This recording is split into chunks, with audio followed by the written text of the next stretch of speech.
For all the talk of naval strike groups and preemptive military action, Donald Trump's only option to solve the North Korean crisis could be compromise. His presidency has seen tensions ratcheting up over the Korean peninsula, with dictator Kim Jong-un's missile testing met with a swift rebuke from Washington. That uncompromising approach was underscored Wednesday when Vice President Mike Pence told 2,500 sailors aboard the USS Ronald Reagan that any use of conventional or nuclear weapons would be met with an overwhelming and effective American response. In return, North Korea has accused the U.S. of creating a situation where nuclear war could break out at any time. However, a more subtle melody can be heard underneath these drums of war. Pence said Tuesday that the U.S. was working with allies to achieve a peaceable resolution to the impasse. With diplomatic and economic pressure, we have a chance to achieve our objective of a nuclear-free Korean peninsula, the vice president said in Japan.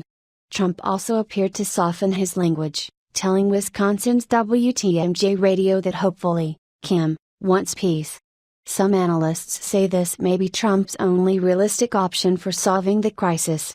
The situation is extraordinarily complicated and not amenable to either simple solutions or one-off ad hoc interventions designed to demonstrate American strength, said Professor Hazel Smith at London's School of Oriental and African Studies, SOAS. Kim could easily launch a retaliatory strike against Seoul, the South Korean capital of 10 million people that sits 25 miles from the North Korean border, analysts point out. Kim would only need the conventional missiles already in his arsenal, rather than nuclear weapons, to kill thousands. Parts of Japan may also be within range. There is no certainty that the U.S. knows the whereabouts of all North Korea's launch sites, and any attack would lead to a devastating retaliatory strike on Seoul, Fraser Cameron, director of the Belgium-based EU Asia Center, wrote in the Financial Times earlier this month. He said there was no military solution to the problem of Kim Jong-un's nuclear weapons. North Korea is estimated to have at least 8 nuclear weapons but not yet the means to miniaturize them in a long-range missile capable of hitting the U.S. Embarking on a conflict with North Korea would also come with other challenges. M.L. Kavanaugh, a U.S. Army strategist writing for the Modern War Institute at West Point, warned of North Korea's Afghanistan-like geography that could allow its army to act like a much better trained, much better armed version of the Taliban. For all Trump's talk of ripping up the rulebook, his softening approach is familiar to students of history. This administration is following a well-worn pattern traced by every other U.S. administration from Clinton onward, said Smith at SOAS. All new administrations blame previous administrations for being too weak or incompetent to solve the Korean crisis.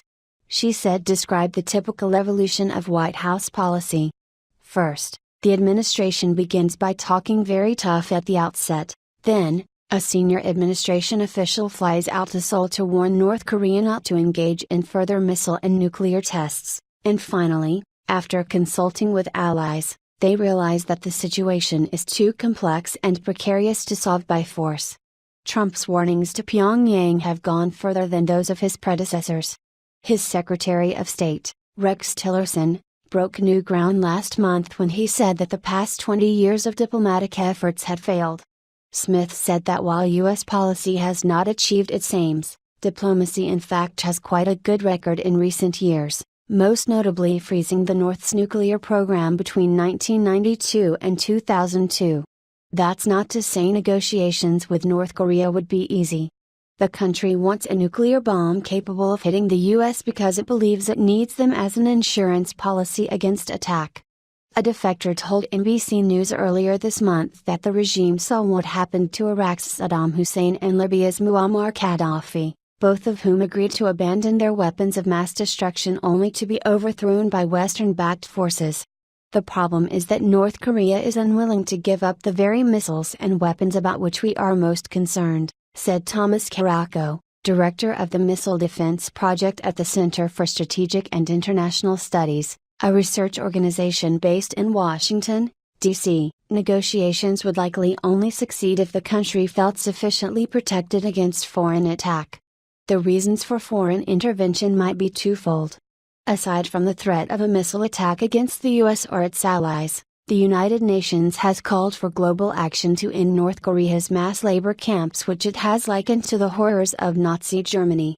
North Korea would need a cast iron security deal which would guarantee regime survival before they will give up the nuclear program, said Smith at SOS. The political elite shares a belief that it is only the nuclear weapons development program that has prevented military intervention.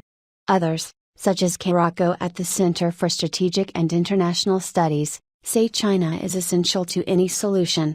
The only way to resolve the standoff peacefully, Karako said, is to convince Beijing to tighten the screw on sanctions against its isolated neighbor. North Korea relies almost entirely on trade with China to prop up its impoverished economy. Talk alone isn't going to cut it, he said. This was a view Trump himself appeared to endorse in a tweet Friday.